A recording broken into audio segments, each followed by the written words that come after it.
On a tous déjà vu un train changer de voie. Ça paraît simple, non? Juste un petit mouvement sur les rails, et pourtant derrière ce geste qui semble si anodin se cache une complexité technique et une précision absolument dingue.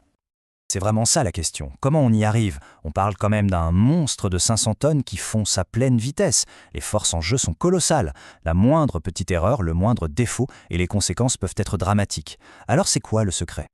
Eh bien, le secret, il est là, dans un document. Mais attention, ce n'est pas juste de la paperasse ennuyeuse. Non, il faut voir ça comme un véritable manuel d'instruction, un script ultra détaillé que les ingénieurs suivent à la lettre. C'est cette norme qui transforme un risque immense en une opération de routine parfaitement sûre. Alors ce que je propose, c'est de décortiquer ensemble ce manuel. On va suivre le parcours complet d'un aiguillage, de sa conception sur un ordinateur jusqu'à son installation finale sur les voies. On va voir, c'est un voyage assez fascinant au cœur de l'ingénierie de précision. Ok, première chose, avant même de plonger dans les détails de la norme, arrêtons-nous un instant. Cet aiguillage, cette pièce de métal qu'on voit partout le long des voies, pourquoi est-ce si important? Parce que c'est bien plus qu'un simple bout de ferraille, c'est une pièce maîtresse de tout le système ferroviaire. En gros, sa mission elle est simple, permettre à un train de passer d'une voie à une autre. Facile, non? Sauf qu'il doit faire ça des milliers et des milliers de fois sans jamais faillir, sous le poids de centaines de tonnes lancées à grande vitesse. C'est là que réside tout le défi. Sans aiguillage, il n'y a tout simplement pas de réseau. Et pour s'assurer que ça fonctionne à la perfection à chaque fois, la norme découpe tout le processus en 4 grandes étapes bien définies. C'est une sorte de feuille de route, une checklist super rigoureuse. Chaque aiguillage, sans la moindre exception, doit passer par ces 4 phases, de l'idée de départ jusqu'à sa validation finale. Allez, on commence. Étape 1, le design. Ici, on est dans le monde du virtuel, du 100% numérique. Tout part de calculs, de simulations sur ordinateur. Ce sont les lois de la physique et de la géométrie qui vont dicter la forme parfaite de l'aiguillage, bien avant qu'on ne commence à travailler l'acier. Et au cœur de tous ces calculs, il y a un concept absolument fondamental, l'interaction entre la roue et le rail. Tout, je dis bien tout, le design, chaque courbe, chaque millimètre, est pensé pour optimiser ce minuscule point de contact.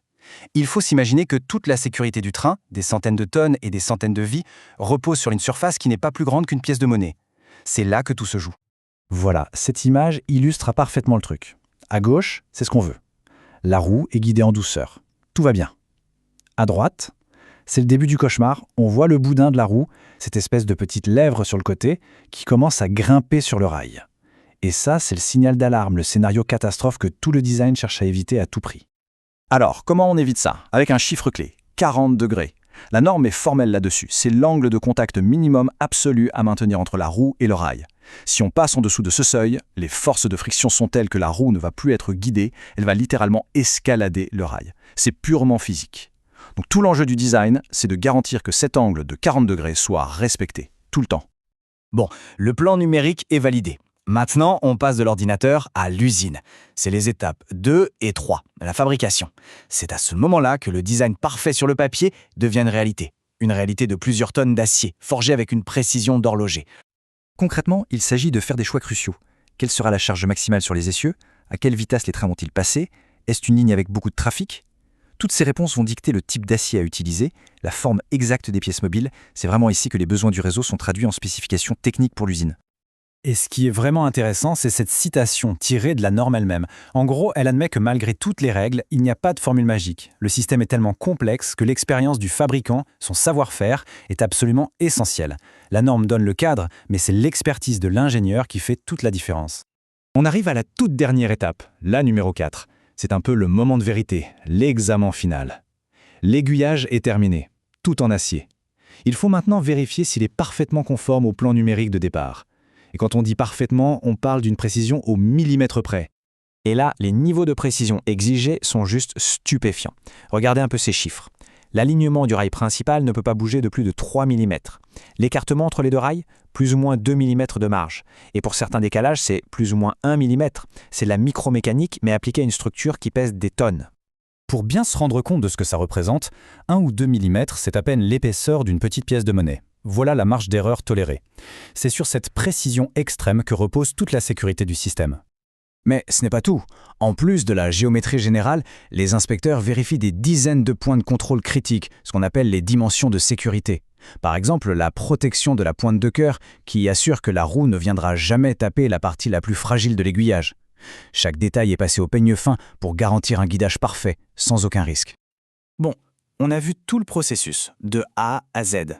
C'est complexe, c'est précis, c'est méticuleux. Mais au final, pourquoi est-ce que toute cette complexité est si importante dans notre quotidien ? Eh bien, la principale chose à retenir, c'est ça. La prochaine fois qu'on sera dans un train et qu'on sentira ce petit clic-clac caractéristique du changement de voie, on saura. On saura que ce mouvement si fluide qu'on prend pour acquis n'est pas le fruit du hasard. C'est le résultat de cette ingénierie invisible, guidée par des normes comme celle-ci, qui assure notre sécurité à chaque instant. Et cette approche, on la retrouve bien au-delà des rails. La façon dont un avion est construit, dont un réseau électrique fonctionne, dont un pont est sécurisé, tout ça repose sur des manuels similaires, des standards qui transforment une immense complexité en une fiabilité à toute épreuve. Et ça nous amène à une dernière question, une question un peu vertigineuse. Si on regarde autour de nous, quels sont tous les autres systèmes complexes qui dépendent de ces règles invisibles pour fonctionner chaque jour, en toute sécurité, sans même qu'on y pense une seule seconde ?